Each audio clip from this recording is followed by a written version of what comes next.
Welcome to the Natural Visionaries, the podcast where we redefine success in motherhood and in business through faith, purpose, and community. I'm Anna Bordner. I'm a mom, I'm an engineer, I'm an entrepreneur, and a firm believer that God has uniquely called us to create a life that aligns with His vision, not the world's expectations. Here, we have honest conversations with moms who are building businesses, raising families, and living out their purpose as visionaries, making an impact. So if you're ready to embrace a life of faith, freedom, and fulfillment, you're in the right place. Okay, so today I'll be interviewing my friend Lekita. She is from Tequesta, where I'm from, where I just moved from. And she runs the Tequesta Farmers Market, and it is the cutest farmers market that probably one of the best ones I've ever been to. There is food, there are real crafts, there's meat, there's like fresh eggs from a farm. There's so many good things. And Lakita's going to talk to us about it today. And she's also going to talk to us about her journey as a mom who works full-time in corporate and has this really cool community building side business. So I hope you guys will enjoy this. Hi, Lekita. Welcome to the Natural Visionaries podcast. Hi, how are you? Thanks for having me. I'm so glad you're here. So I've known you for, I don't know, quite a few years now through Yeah, the gym way back. probably like 13. Yeah. I started right after my second was born. Like the first year that they had childcare. Yeah. Well, then you Mm-hmm. started childcare with us because I swear that was like, we started childcare back Yeah. then. I remember I inquired and they didn't have it. And Drew kept my phone number like a good salesman that he is. And like months later called me and he's like, "We have childcare. Would you like to try our gym?" I was like, "Yes, please." Absolutely. Gosh, I don't remember Yes. that part. It was because Mm-hmm. I guess I was going through the same thing, like pregnant and babies. And then when I was talking to Lauren, I actually mentioned, so we're talking about what is now Fit Town Jupiter. It used to be CrossFit Palm Beach and the Mm-hmm. amazing guys that own that. So that's where we met. And Lakita has just been like a mom that has had, your kids are older than mine. So I've always kind of been like, what's next for me? And then Yeah. you started. And you work full time. We can talk about that too. But you started what is now the Tequesta Farmers Market. And Tequesta is a little town next to Jupiter on the East Coast of Florida for anyone not interested, or for anyone besides my like friends group who might listen to this one day. Yeah. Or And more importantly, we're not sure if we want people to know about it because we're trying to keep it a secret. well, I mean, you could write the book on how to create a good farmers market. I've been to the one here in Satellite Beach, I don't know, 2 or 3 times, and I walk out like disgusted. I'm like, this is not the farmers market that Lakita started. Ah, So I wanted to have it's you been on to fun. like talk about it. I mean, talk about your story, but to also tell us about this farmers market and how you came to be where you are. So I'm gonna kind of hand it over to you for a minute and Okay. tell me a little bit about yourself, who you are, what you do, maybe your kids, how old are they, what your life looks like in the season, and then like how you got there. Okay, perfect. So I am a wife of 18 years. We have known each other on and off our entire life. We're both from a very small town in northern Michigan. We joke, which just sounds really corny, that we are soulmates um, because of how we met and how we got together. But we have a 17-year-old son named Jackson, and we have a 14-year-old son named Christian. And we live in Tequesta. And we have lived in Tequesta for 13 years. And I have worked for the same company for 20 years. So when I started with the company, I was told by my parents, I'm sure lots of parents gave advice, but they were like, listen, find a company that you can do well with, support a family, but also a company that you could have longevity with. And I remember when they said that, I was like, I don't know if that's a big deal anymore, because you always heard about like people jumping around and, it wasn't like in the 50s, 60s, 70s where people started with a company and then retired from a company, right?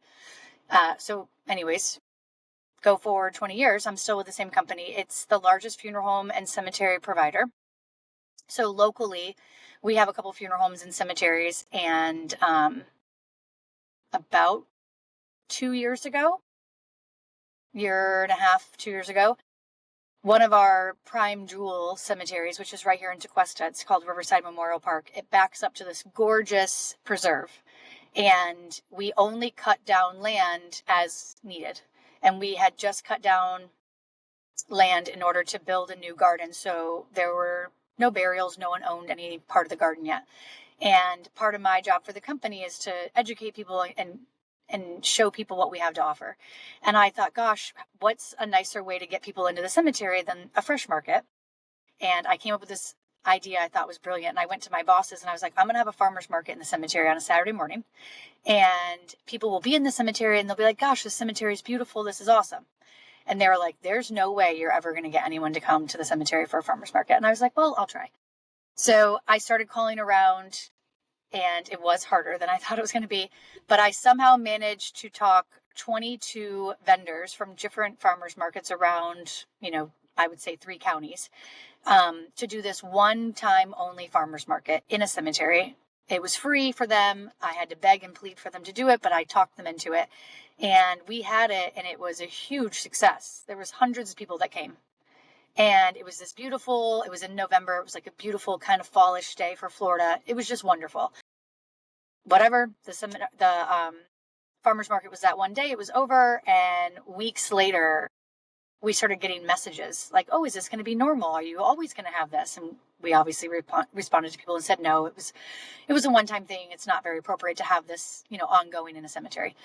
And then a local gentleman who owns multiple local businesses had attended it.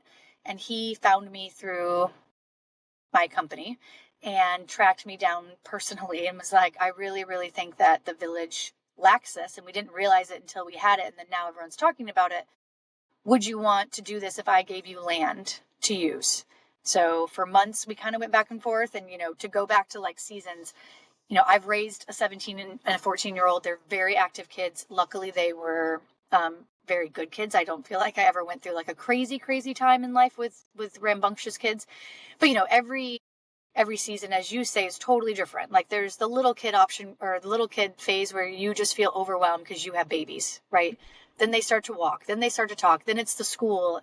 Every season is different.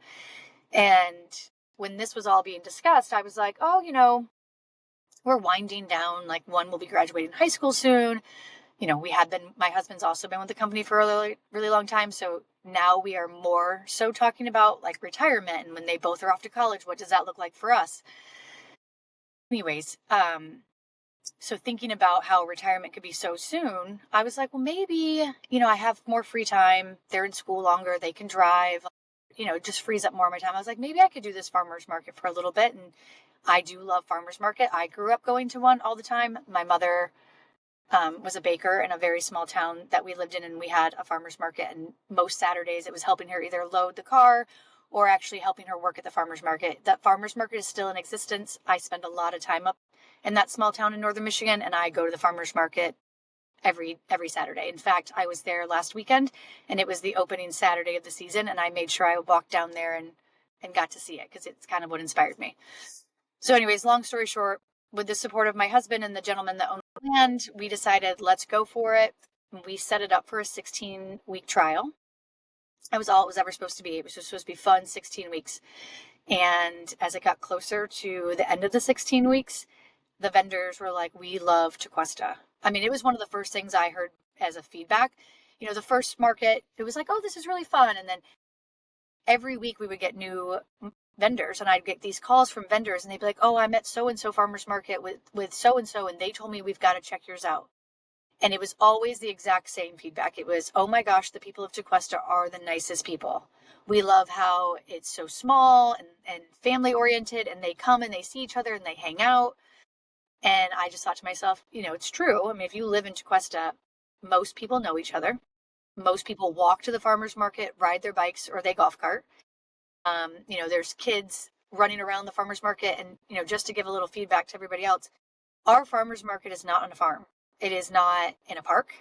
It is literally in a parking lot on black pavement. So I've always kind of said, like, I can't ever compete with the local farms that have it, or the beautiful parks that have winding trees. So we kind of are not a destination farmers market, which I think has always kind of worked out for us in our own weird way. Because everyone always says it, like when the Tequesta people, it's something for them to gather and do on Saturday morning. Yeah. You know, like Yeah. not all of us have little itsy bitsy kids anymore where we gather at Constitution Park. And it's a great way to where now we've introduced all these, farm fresh vegetables and meats and produce and handcrafted gifts. So it's just really worked well. But I got talked into going through the summer. So we went through the summer, and then in February, we just celebrated our 1 year, and we are about to go through our next summer.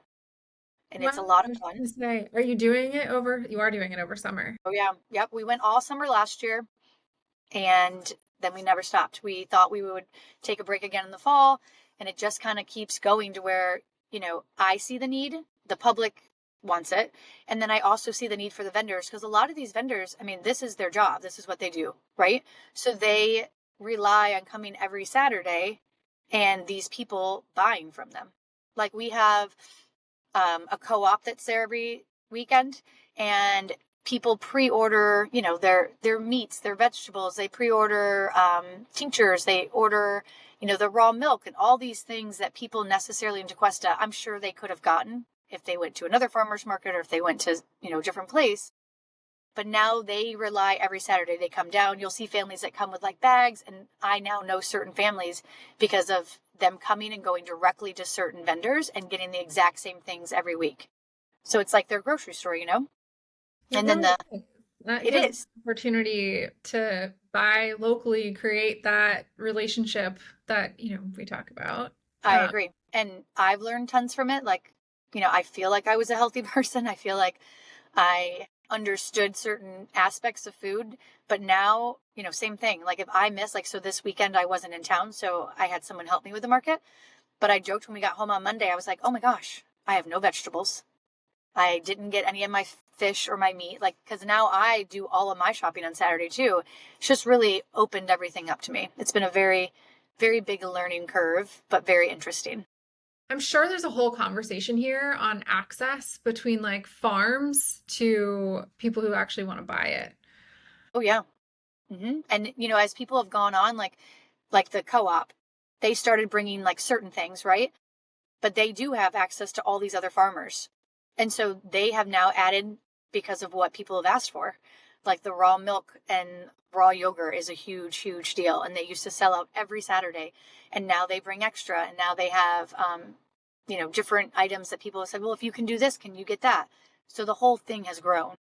Different types of eggs, all the things that we don't necessarily think about unless you're in a farmer's market every Saturday morning. Now I can tell you everything about every type of egg possible. Yeah, and then there's like plants there and sourdough. Oh yeah. And, like local. Oh yeah. There's bakers. Oh yeah, there's bakers. There's we have kids. Once a quarter, we do 6 free spaces to local children in Tequesta and Jupiter. Oh, cool. And they get to come in and bring stuff, and it's all handmade. We have one young lady, I don't know if I should say her name online, but we have one young lady that started making slime like all little girls make, right? And she created this whole business, and now she pays to come to the farmer's market. Yes, on her own, when it's not a free vendor one, because she does so well. And it's, I follow all these people on social media for the market social media. And this young lady is out there constantly fulfilling orders for birthday parties. Like she's doing great. And it's just, I'm not saying it's because of us, but it's so cute to have seen her the very first time where she had like her cute little slime set up and she was so excited to sell slime. And now, 9 months later, she has this like thriving little business. She's doing great. It's very cute. It's very fun to witness it all. Yeah. Have your kids ever done their own booth? They have. So when we first decided to do this, I didn't want to take away from them, like my time with them, obviously, So my husband and I and our kids, we sat down and we're like, how can we make this family oriented? Like, is there something we can do that would help the whole family? And the small town I'm from, we have a really good friend that his family has sold beef jerky for like 60 plus years. It's small batch, fresh. So I reached out to him and he ships it weekly to my children. And then they sell the jerky in the market. They're not there every weekend because their sports are very demanding. But they have been there off and on the whole time. And, they've made themselves a nice little extra, pocket money, which is nice because they're at the age where school's overwhelming a little bit, sports, it's hard for them to have a conventional job. Mm-hmm. And so this is kind of nice that they're at the market with me on Saturday mornings. I'm like in and out of their booth with them. They're telling this like wonderful family story that's very rooted to me. And then they're also supplying very healthy beef jerky snacks. And they're able to make money doing it. Yeah, and it gives them that experience with customers. Because I think back, I did not do sports in high school, and I was able to work like the restaurant jobs. And then you get, it's just, I feel like it's important to have experience in real life situations. I agree. With, And it's as like, communicating. yeah, communication, like that's all emojis and Yeah. text And words. it's, the first couple of times they would like offer someone a sample and the people would be like, no, I'm good. And I was like, you have to like have a story. You have to know your story, say it out loud. And I go, and people aren't going to want to buy it. They're going to tell you it's too expensive, or they're going to say, I don't like beef jerky. I said, but you have to just know how to properly respond to these people. So watching them go through it as well, like months later, the way that they handle themselves at the market and the way that they exchange the money and everything, it's cute. It's been really nice. And they've built like a little side business. Like now, if they're not going to be at the market, they make sure people know they're not going to be there, and they'll do like home deliveries in Tequesta. So I think it's very good for them. Online orders, or do they have So their they own don't. little- We do not do that yet. It would be nice if they did, but we just haven't jumped to that yet. But it Yeah. is great beef jerky. Oh, maybe a college project for them. Okay, Yes, so right? next question. So throughout all of this, and in light of motherhood and you transferring, or not even transferring, but still having a full-time job and doing the farmer's market, how would you define success in your life right now? And maybe how is that different from when you first had your kids? So I think when we had our children, I worked really full time, like 100% in. Like I would wake up in the morning and report to a cemetery, and I would work all day long.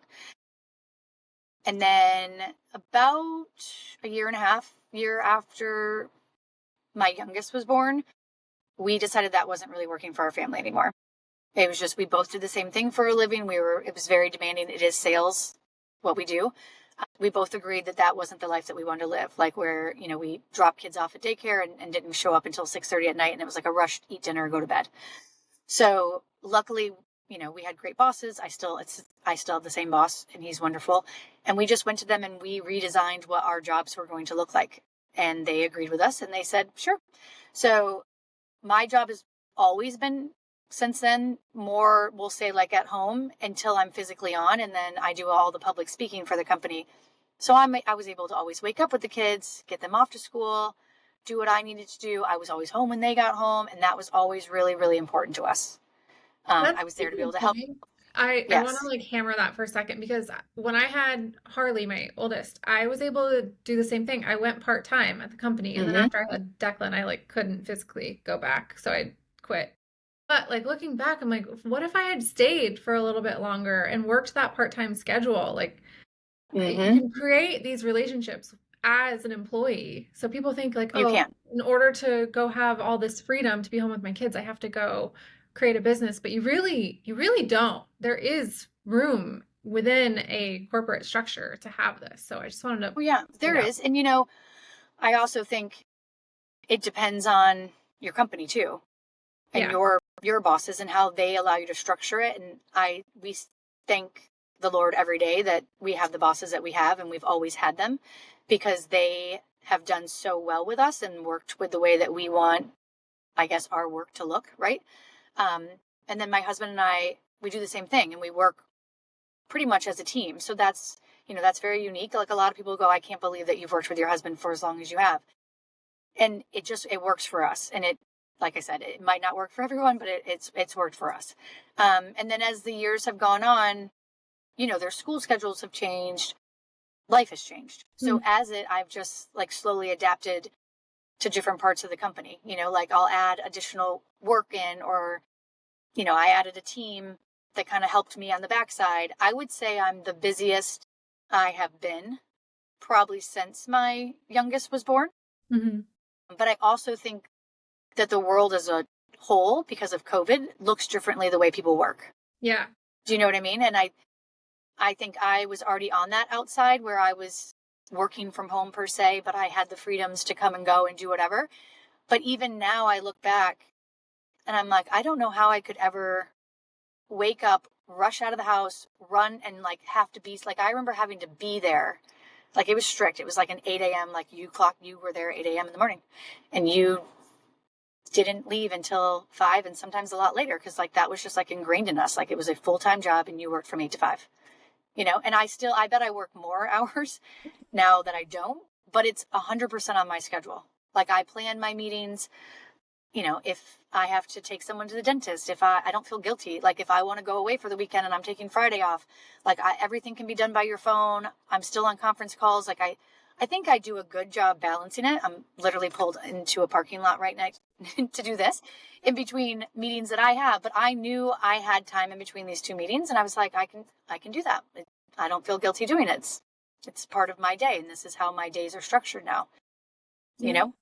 I love that. And then how have you given yourself grace as you realize like each season is different? And sometimes for me, it takes me a minute to catch up. Like, okay, well, now the kids want to do this, or there's a new sport, and it takes me a minute to shift what my work looks like to meet what they need. And sometimes there's that grace period. Oh yeah, I agree. I feel like, so I think I've kind of gone through that in the last couple months, just with how busy my real job is. And then I call it my real job. And then how busy the market has kind of taken over my life.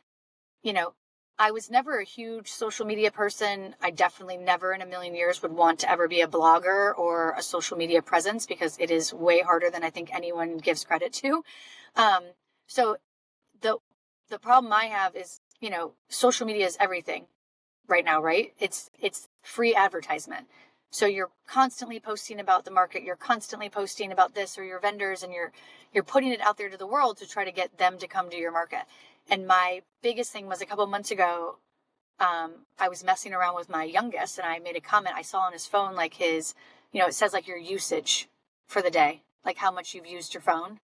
And I was like, how have you used your phone this much? You're in school all day. And he goes, what's your usage? I go, nothing compared to that. And we looked at it and mine was ridiculous. And I was like, oh my gosh. I go, I'm like, he goes, you're always on your phone. And I told my husband that night, I was like, oh my gosh. I go, I don't want to be the mom that people like, and Jake's like, you're not saying you're on the phone. You're constantly like just hitting send really quick or doing this really quick. He goes, but you are, and I was like, I can't do that anymore. So now I had to like give myself guidelines, cause you think like, oh, I'm at home. I'm fine. I can do it all. I'm here. They're in the same room as me, but you still have to remind yourself that, there are certain times you have to be like, I'm not working at all right now. Like I'm not going to have a computer open. I'm not going to have my phone open. And I've learned that a lot better. And I feel like I'm balancing it a lot more right now. But it's literally evolving every day. Like I feel like I'm constantly trying to decide if I'm doing too much or if I'm doing too little. Are we doing it for the right reasons? Because you always say like, oh, well, when we retire or when they're out of the house, we'll have more time. And I'm like, I'm trying to live more in the present with them too, because it's so clear that like one of them isn't going to be in the home anymore in a year. Yeah. So like every vacation is super intentional right now. Family dinners are super intentional right now. It's like all the things that you do as the four of us. So I think you just have to constantly check in with yourself and then check in with your kids and your husband and make sure that we're all still on the same page and it's all working good for all of us. Yeah, I didn't even ask you this question, but you just answered it. And it was like boundaries. Like, how do you create these boundaries, or how have you redefined these boundaries as you have throughout these seasons? So that I think you answered it. Like, have those intentional dinners, realize like, hey, my kids aren't going to be home forever. And maybe mine will stay through college. Who knows? I feel like one of them will and one of them won't. But it's to have these boundaries around your time and your phone. The phone is such a huge thing. Even like for me, one of the things I do is organize my apps into different folders. So that way I know where everything is. And so it's like less time scrolling through. But those simple little like boundary things with your phone. That's crazy. smart. I might have to do that. You should. Jeez. And then like turning off Instagram notifications, things like that. Yeah, I definitely did that. That was way too much of a distraction for me. Yeah. But yeah, I think it's just constantly checking in and catching yourself. Like for a while when I first started getting really busy, I found myself saying, oh my gosh, I'm too busy for that. Oh, I'm just way too busy for that. And I thought to myself, I'm like, stop saying that. Like, if you're Yeah. too busy for it, then don't do it or scale it back. Like, you should not have to say, I'm too busy for that often. Do you know what I mean? Yeah. So have you created any daily rhythms or habits that keep you grounded and focused throughout all of Yep. this? So I am very clear with certain times of the day when I do certain jobs. I am not a morning person. I never have been, ever. I do not like waking up early. I don't like being the only person awake in the house. Like, that's just never been my thing. But I have been very intentional with it because it's the time where like nothing bothers me. I'm not going to do laundry. I'm not cooking. I'm not waiting on anyone. So I wake up now on my own, and I've done it for months now, about 6 months, very early. And those 2 hours are like for me to do whatever I need to get done, whether it's for my real job or for the market. And then I am fully present while I'm getting my kids up and ready for school. I have breakfast with them both, and it's separate because they're in 2 different schools right now. Mm. So that's really important to me. And then my husband wakes up. I get to see him before he goes off. And then, I just have my routine throughout the day. But I make sure, again, that when one of the kids is home, like I'm the first face they see when they walk through the door. That's very important to me. Can I get you a snack? Like, I kind of joke. I'm like, maybe I baby my 17-year-old a little bit too much. But I'm like, but again, like, you only get to do it for so long. Like, if I want to make him a snack when he walks through the door instead of having him go make it, that brings me joy. And that's like when he talks to me. He'll stand over my shoulder in the kitchen while I'm making the snack for him. And then when the next one gets home in like an hour, it's the rides to sports. It's the family dinners. It's just reminding yourself that these are the things that are important. And the other stuff, yes, it is important and it's needed because it's how you make a living for yourself. But you just have to remind yourself that there's time for that and there's time for the other things. None of us are actually too busy to doing it all. It's just, I think we get overwhelmed and we forget the most important things. And instead we're like trying to do everything, like literally everything, like the lunches with the friends, your own time, the gym. I still feel guilty about the gym. This morning I did not go. I just had way too much going on. And I'm not the type of person that will like be able to fit it in later in the day. Yeah. So I just know, but I've told myself, I'm like, because forever I'd be like, oh, I can try to make the 4 o'clock. Well, I'll try to, and then all day I'm like it's like catch up. Like, oh, I'm going to get there. I'm going to get there. And finally I was like, listen, if I miss it, I miss it for the day. Like, don't stress yourself out all day long because you feel like you're like playing catch up. You have to give up Yeah. some things. So it's Yeah. it's like things you have to let go of in this season. Sometimes it's Yes. gym class to make sure you're there with your kids, and sometimes it's, Mm-hmm. I don't know, a meeting you have to let go of. Is there anything else that you've had to let go of in this season to create more space for spending time with your kids and what matters? I mean, I will say, I think I read something the other day and it really shocked me. It was like a friend of mine actually posted it. You know her, but she made a comment on social media and she was like, remember all the years that we were trying to get away from our kids? And she meant like in a date night, She's Yeah. like the planning of babysitters, the like quick, if you could do like a night or two away, like what grandparent was going to help. Like, you were always planning for that. She goes, and now you're constantly planning to be with them. Mm. Because they're so busy. It's like, oh, okay, well, when can we have dinner? Or when can I see you? So I think that's the biggest change is I feel like we're not constantly trying to like go be adults anymore. Yeah. Like now I'm more so pulling back and trying to be a family component, I guess is the best way. I don't know if I'm saying it right, but Yeah. I remember the same thing. Like, it was so important to us to have a date night every Friday night. Like, I made sure the babysitter was ready or a grandparent. And now most Friday nights are around their schedule and then they're in and out with their friends and we're making dinner at home. I mean, I still see all my friends plenty, I'm sure, but I when her name is Lauren, and when Lauren posted that, I was like, gosh, that is exactly where we are right now. Like, Yeah. trying to be with them and not away from them, So I think maybe Yeah. that's the biggest thing. The I social feel like calendar looks different these days. yeah, all the toddler Mm-hmm. moms need it's from you. What was that? All the toddler moms need to hear this from you. I know. Well, listen, I remember those Fridays, and if it didn't work out, you were like, oh, I just want to be an adult and have a conversation with an adult and not have a kid ask me for something, but now you're like, oh, I want them near me. I'm like pulling them towards me. No, So I feel like it's I'm just kind of in different. between with Corbin being almost 3 and then 10 and Mm-hmm. 11. I'm like, oh, if it were just them, maybe I would bring them on this vacation with me I'm planning over summer. But Yeah, no, I need to I know. leave. We Um, need all of it. I know. Um, all right. Well, what encouragement would you offer to another mom who's maybe in a different stage, whether she's just starting out, maybe it's in the corporate world, or maybe it's someone who wants to start their own amazing farmers market? What would you say? I would say put a plan together, discuss it with your family, make sure that everybody is on board because there's nothing, you can't do anything fully or to the best of your ability without having support. Just like with jobs, you can both make lots of money and you can both have these corporate jobs. But if there's not support in the home where you feel like both of you are coming back and making sure the home is good, someone's always going to feel torn, right? Same thing with like starting a side business or a woman that maybe hasn't worked and she now has the urge that she wants to go back to work. You just have to make sure that you have the support and you talked about it prior, in my honest opinion. Um, we are good communicators, thank goodness. We haven't always been. There were times where, we probably weren't the best, but I think that's been the biggest change for us is just making sure that he's on board with what I want to do. I'm on board with what he wants to do. Same thing with the kids.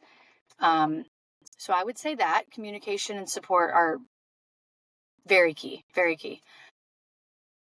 And then I would just say, do what makes you happy. I think when I was graduating college and going off into the world, it was get married, have a kid, get a job. Like Yep. no one really talked about like being a stay-at-home mom. You know what I mean? And then all of a sudden it was total flip. Even a couple years after I had Christian, like the whole group of people that were having kids at that fresh stage, they were like, "Oh, I'm never going back to work again." I was like, "What? Never? No, you're just not going to work anymore?"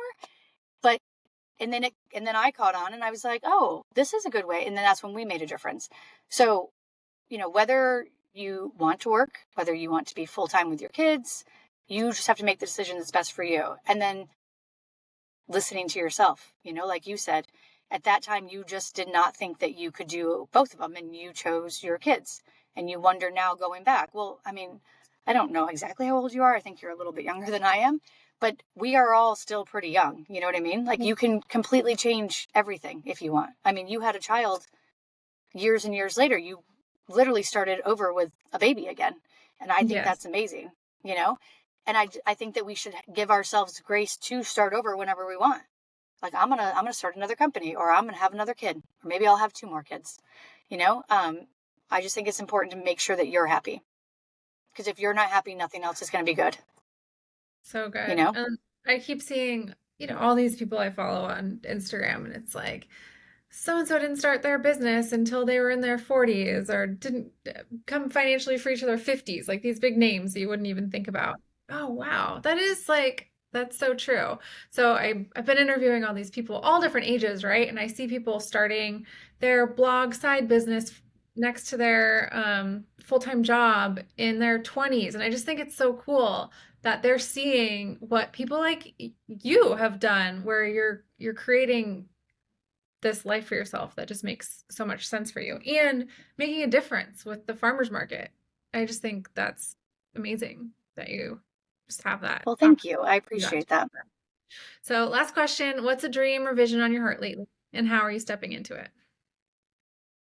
My dream is that when my kids are in college, that my husband and I will retire together at an early age and live 6 months in Michigan and 6 months in Florida. It's been my dream forever. So that kind of motivates me a lot to retire early. My goal is probably to retire within the next 5 years. We've done a lot of things to make sure that we're in a good position for that, which is a whole other conversation. But, money management and just being smart with the way that we've always saved and spent our money.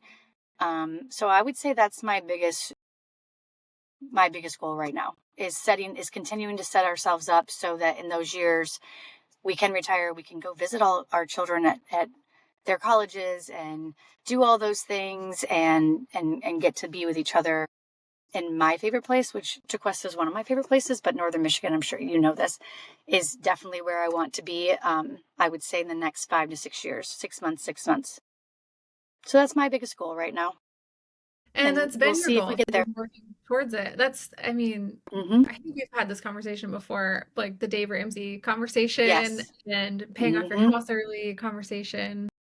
Love that. Yes. Yeah. Hopefully everything we have done to get to this point is exactly why we've done it, and it will get us to our all-in goal, which, is to be, if you want to quote Dave Ramsey, it's to be financially stable and peace of mind, knowing that you were like nobody else so that you could live like nobody else later in life. And that's kind of our 100% goal. Love it. Well, Yes. thank you for your time and for chatting with me today, Lekita. Where can Yes. people Thank you for find having you? me on. What was that? Where can people find you? You can Instagram? find me at Tequesta Farmers Market. That is on Instagram and on Facebook. And then the farmers market is every Saturday morning in Tequesta from 9 a.m. to 1 p.m. Awesome. Thank you for being on. Yes. Thank you for having me. Thanks for listening in today, you guys. You can find Lekita over on Instagram at Tequesta Farmers Market. Go give her a follow. And then if this episode was helpful for you today, leave a comment or share it with a friend. And I will see you next week.